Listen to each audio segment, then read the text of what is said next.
What was Cash Money doing when P and No Limit was popping up? I never knew him of no street Like shit. not in the streets. Nah, I kind of knew him because he played basketball. Then they left and came back. I ain't understand it. Went to Pride. They flies to California. Man, Slim, they come in there and said, man, I'm sorry, we can't do the deal. He said, because Master P said, if we sign y'all, he leave. Cash Money, No Limit, that was real. Yeah, you know, they ain't with us, we ain't Calio Magnolia Project. Nah, that's real. Went to Pride. They flies to California. Man, Slim, they come in there and said, man, I'm sorry, we can't do the deal. He said, because Master P said, if we sign y'all, he leave. I could have brought Cash Money back in the days, you know, but they was from another side of New Orleans. I'm from another side, so it never really worked. If you ask Master P or Birdman whether they ever had real beef, they'll both swear it was all love. But anybody tapped into New Orleans street history knows there was way more going on behind the scenes. Folks been whispering for decades that this tension didn't just stay in the music.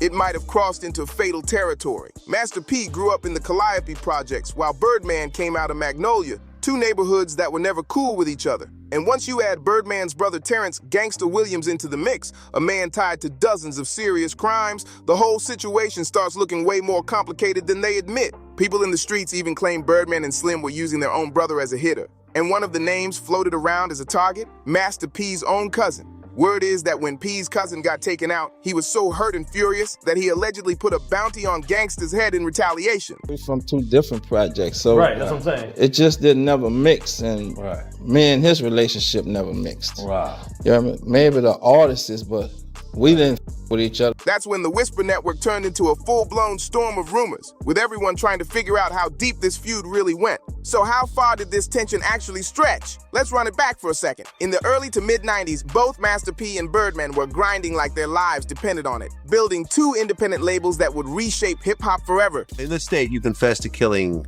how many people? 40. What? You confessed to killing 40 people in the state? Mm-hmm.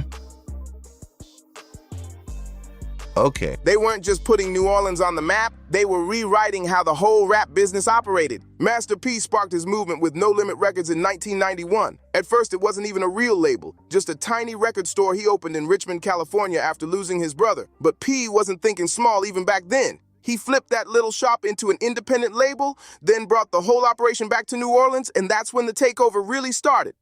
Master P. It was a rumor that it started from 15,000 to 30,000 to 100,000 out on me.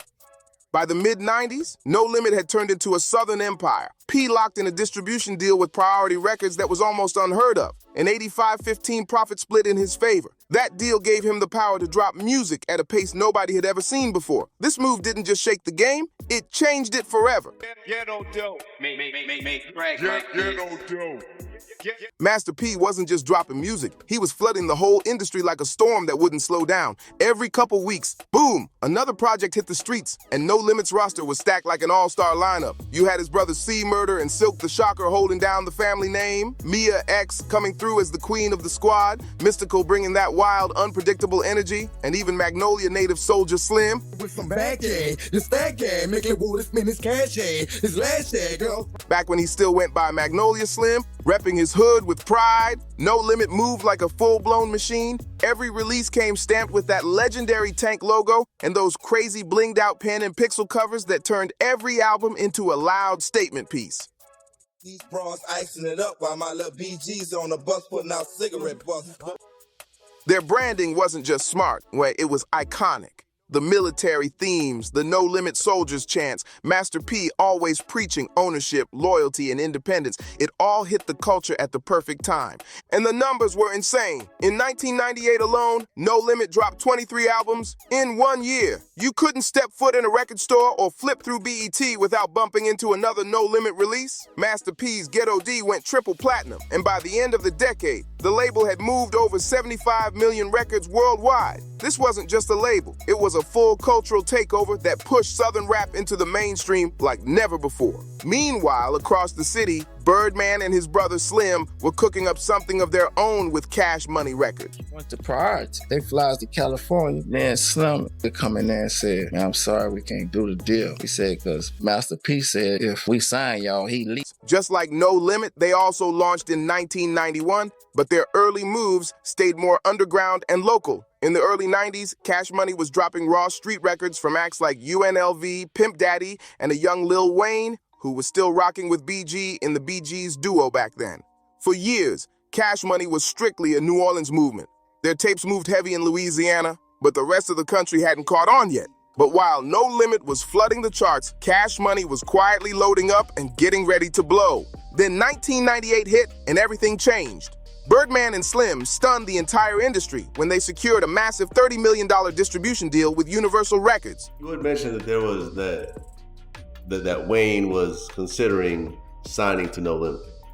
Yeah, we both consider signing to No Limit. It was one of the biggest deals hip-hop had ever seen at that time. And out of that deal came the next generation of New Orleans stars. The Hot Boys, Juvenile, BG, Turk, and a young Lil Wayne turned Cash Money into the new face of the city, and their rise was just getting started. Cash Money's rise went crazy once the big timers, Birdman and the mastermind producer, Manny Fresh, stepped into the spotlight. Juvenile's album 400 Degrees dropped that same year, and it exploded, going 4 times platinum and putting the Magnolia Projects front and center on a national level. With Back That Thing Up turning into a full-blown cultural anthem, Magnolia suddenly had superstars that could stand toe-to-toe with anything coming out of Calliope. But what really made Cash Money different was the sound. No Limit had that gritty, brass-heavy, marching band vibe, straight street energy. Cash Money, though, they tapped into pure New Orleans bounce. All I want is power, money and the power, money mafia. Manny Fresh cooked up beats that were funky, melodic, and straight addictive. And the artists came with a slick hustler aura. Flashy, confident, full of charm, and never afraid to brag a little louder than the next person. By 1999, Cash Money had taken over in a major way. Bling Bling wasn't just a hit, it became everyday slang across the whole country. For a moment in the late 90s, No Limit and Cash Money were running hip-hop side by side, like two giants holding it down for the entire South. You couldn't talk about rap, mainstream or underground, without mentioning one of these crews. New Orleans had two kings at once, each with their own army and their own blueprint for success. But early 99 is when things really started heating up. Fans were choosing sides, debates were popping up everywhere. No Limit or Cash Money? For years, No Limit held the crown with their non-stop releases, loud branding, and massive mainstream visibility. But around 1999, Cash Money came swinging hard, and people felt the shift instantly. No, we just don't get on together. We don't get on. Like, I don't fake it with people. If I don't know you, I ain't hang out with you. I don't do that. Everywhere I got out, shout out to Cash Money, man, for doing what they got to do. I respect that they come from my hood. I want to see them win. I want to see them eat. To the public, it didn't look like a beef at all. There were no diss tracks, no interviews throwing shade, no messy run-ins at shows. Master P and Birdman kept everything clean in the spotlight. But folks close to the street say behind closed doors, the tension was real. According to folks who were actually around back then, the tension wasn't really between the rappers themselves. A lot of artists from both camps had grown up around each other or crossed paths in the New Orleans scene for years. Turk from Cash Money even said it straight up. I wouldn't say the artists didn't get along. I'd say probably P and Baby. That line alone tells you everything. The soldiers were cool, but the bosses were on their own quiet battlefield. It wasn't a loud, messy beef. Master P. It was a rumor that it started from 15,000 to 30,000 to 100,000 hit out on me. He didn't know me, I didn't know him, and they had a rumor that I had killed his. It was a silent chess match between two generals. Master P and Birdman weren't swinging at each other in public, but you could feel them making calculated moves, each one trying to outdo the other without ever saying a word. The first spark? A business situation that went sideways or got blocked, depending on who's telling the story. Back in the mid-90s, both No Limit and Cash Money were grinding to land major distribution so they could take their labels global. Master P scored first with that legendary deal from Priority Records. So naturally, Birdman and Slim pulled up to Priority 2, hoping to get their own shot. But Birdman says that meeting didn't last long at all, because Master P allegedly told Priority he would walk away from his deal if they even considered signing Cash Money. That shut everything down instantly. Cash Money eventually bounced back with that massive $30 million Universal deal, which ended up changing their whole future. But let's be real, nobody forgets being blocked like that. And to a lot of fans, that moment explains why the tension between both camps always felt personal. It looked like Master P was guarding his territory hard, making sure Cash Money couldn't climb using the same ladder he did. And that wasn't the only moment people side-eyed. In 2000, Master P dropped a straight-to-video action movie called Hot Boys. Now, the movie had zero connection to Birdman's group, the Hot Boys, but the timing had everyone talking. The Hot Boys were at their peak, the name was buzzing everywhere, and suddenly P drops a movie with the same title? Fans were like, come on, that can't be random. Was it a diss or just business? Either way, it added even more heat to the quiet rivalry bubbling between the two camps. It might not have been a direct diss, but the move definitely had people talking. Did you and Master P ever have a conversation or work things out, or? No, never. Fans saw the Hot Boys movie title and instantly felt like it was a slick jab, or at least a smooth, slightly petty way for Master P to tap into the wave Cash Money had created. And right when folks were still debating that, P came with another play, the 504 Boys. That name, straight from the New Orleans area code, had everybody raising their brows. It felt like No Limit was rolling out their own version of the Hot Boys, just with different branding. Not an open shot, but the timing, the style, the vibe, it all felt way too calculated to be an accident. Then came the rumor that really added spice to the situation. Word around the late 90s music circles was that Master P was trying to scoop up some of Cash Money's rising stars behind the scenes. Turk later said that back in the day, whispers were going around that P tried to sign both him and a young Lil Wayne to No Limit. Now Master P has never confirmed that, but the rumor alone says a lot. Even the possibility of it shows just how competitive things were between the two camps. Imagine the face of Cash Money flipping sides. That would have been a straight-up power grab. From Birdman's perspective, the tension got even more personal years later. In 2015, when Lil Wayne was locked in money issues and album delays, Master P swooped in at the perfect moment. He dropped a collab with Wayne called Power, and fans immediately took notice. On the surface, it looked like two Southern giants linking up for the culture, but anyone paying attention could feel the message underneath. It looked like P was stepping right into Cash Money's internal drama, showing support for Wayne at a time when Birdman was already catching heat from his own camp and the media. That move had to sting, even if nobody said it out loud. But here's the wild part. Even with all these subtle shots, strategic moves, quiet shade, and sneaky plays, both Master P and Birdman kept it smooth whenever cameras were on. No diss tracks, no messy interviews, no public breakdowns of each other's business. They might not have been friends, but they moved with a certain mutual respect, keeping the battle quiet while the streets kept the story alive. Even though the bosses kept things looking professional in public, the streets were telling a whole different story. The real tension between these camps ran way deeper, all the way down to the neighborhoods they came from. Master P was raised in the Calliope projects, while Birdman and the whole Cash Money circle were rooted in the Magnolia projects. And anybody who knows New Orleans history knows those areas had long-standing conflict. These weren't just neighborhoods, they were battle zones at times, with years of problems stacked up between them. So when both No Limit and Cash Money started blowing up in the late 90s, the energy between Calliope and Magnolia didn't cool off. It actually got hotter. People who lived through it said the tension spilled out of the streets and slipped right into the hip-hop world. One person from NOLA put it straight. There was beef between Magnolia and Calliope. And sadly, this wasn't just neighborhood talk. Violence really happened. Folks connected to both sides, whether directly or just by association, ended up losing their lives during that era. And whenever the street side of Cash Money comes up, one name always gets mentioned: Terrence "Gangsta" Williams, Birdman's half-brother. Terrence wasn't just another dude from Magnolia. He had a heavy reputation in the city. People said he was tied to a long list of serious crimes, and he was a key figure in the original street crew called the Hot Boys, way before the rap group took the name. While Birdman and Slim were busy turning Cash Money into a major force, Terrence was still deep in the streets, and that's where things take a much darker turn. In the late 90s, Master P's cousin Randall Watts was tragically unalived in New Orleans, and the whole city started buzzing. The name that kept getting whispered? Terrence "Gangsta" Williams. That rumor alone shook the city, and it pushed the already tense situation between the two camps into even more dangerous territory.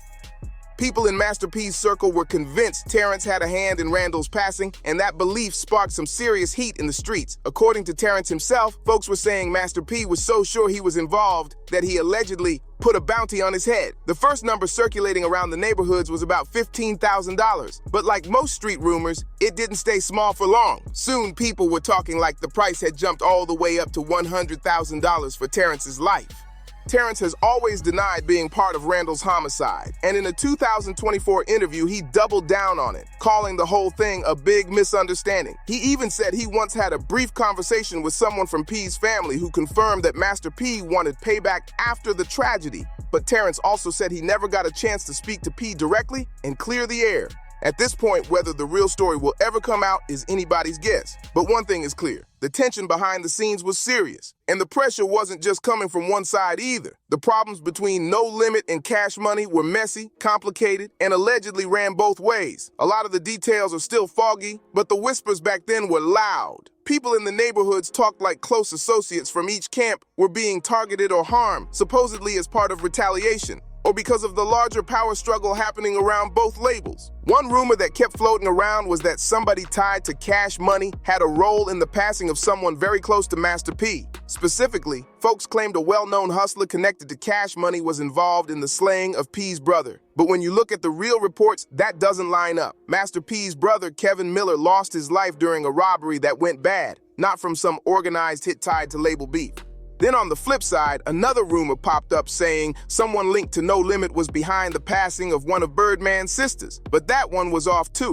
None of Birdman's sisters were taken by street violence. One of them sadly passed away in a car accident in 2006, which had nothing to do with any conflict between camps. Still, the fact that these stories spread like wildfire tells you how charged the atmosphere was back then. The streets were already tense, the music scene was booming, and the smallest rumor felt like it could spark something huge. Even when the truth didn't match the talk, the fear and suspicion were real, and it showed just how deep this quiet rivalry really ran. If you want a situation that's actually documented, not just street whispers, the early beef between No Limit's Mystical and Cash Money's Yellow Boy from UNLV stands out big time. This drama even started before Mystical signed with No Limit, but once he joined the tank, all that old tension came packaged with him and added even more chaos to the mix. Back in 1994, Mystical's sister was tragically unalived, and the pain pushed him to drop a raw and emotional track called Murderer. In that song, he pointed the blame straight at Yellow Boy.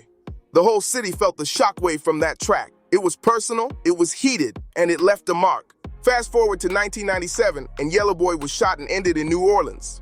A lot of people assumed it was retaliation for what happened to Mystical's sister, even though nobody was ever officially connected to it. Neither Master P nor Birdman had anything to do with that conflict. It was strictly between the artists themselves. But once Mystical became a No Limit soldier, that old beef turned into part of the bigger storm surrounding both camps. Whether they liked it or not, No Limit inherited that hostility, and things only got messier from there. Terrence "Gangsta" Williams later claimed that the tension between No Limit and Cash Money wasn't just built on neighborhood issues or personal losses. He said outside forces were stirring the pot too. According to him, shady officers and a local heavyweight in the streets were spreading lies and playing both sides against each other. In a city like New Orleans back in the 90s, where things were already unstable, a rumor could turn into a tragedy fast. One false word, one misunderstanding, and somebody could end up hurt or worse. With that kind of pressure all around, it makes sense why Birdman and Master P barely crossed paths in person. Even though they were both legends from the same city and lived close enough to run into each other, they made sure not to. The atmosphere was way too dangerous, and one unexpected meetup could have brought trouble nobody wanted. There was just way too much history and too many loyal people around them ready to jump at the slightest sign of trouble. One random run-in could have turned into something tragic real quick, so both camps kept their distance. Honestly, that probably saved a lot of lives back then, but even years later, that quiet tension still pops up from time to time. A perfect example went down in 2022 during a Hot Boys reunion show out in New Orleans. Master P pulled up as a surprise guest, and the crowd went wild. The whole thing was put together by the mayor to celebrate the city's hip-hop legacy, bringing two eras of greatness under one roof. But according to Terrence Gangsta Williams, Birdman wasn't feeling that surprise at all. From his perspective, it looked like a slick little disrespect, like the city was giving Master P shine on his home turf at his cruise event, even with all the history between them. To Birdman, it wasn't just a guest appearance, it felt personal. And even though the moment seemed harmless to most people, for Birdman, it felt like the city was touching on old scars. It also reminded everybody that New Orleans loves both No Limit and Cash Money. No matter how complicated things have been between the bosses, the situation stirred up so much talk that it hit headlines again in 2024, proving these old dynamics still carry weight. What y'all think about all this? Should Master P and Birdman finally sit down and clear the air? Or is this one of those situations that's better left alone? Drop your thoughts in the comments. Make sure you like, subscribe, share, and I'll see you on the next one.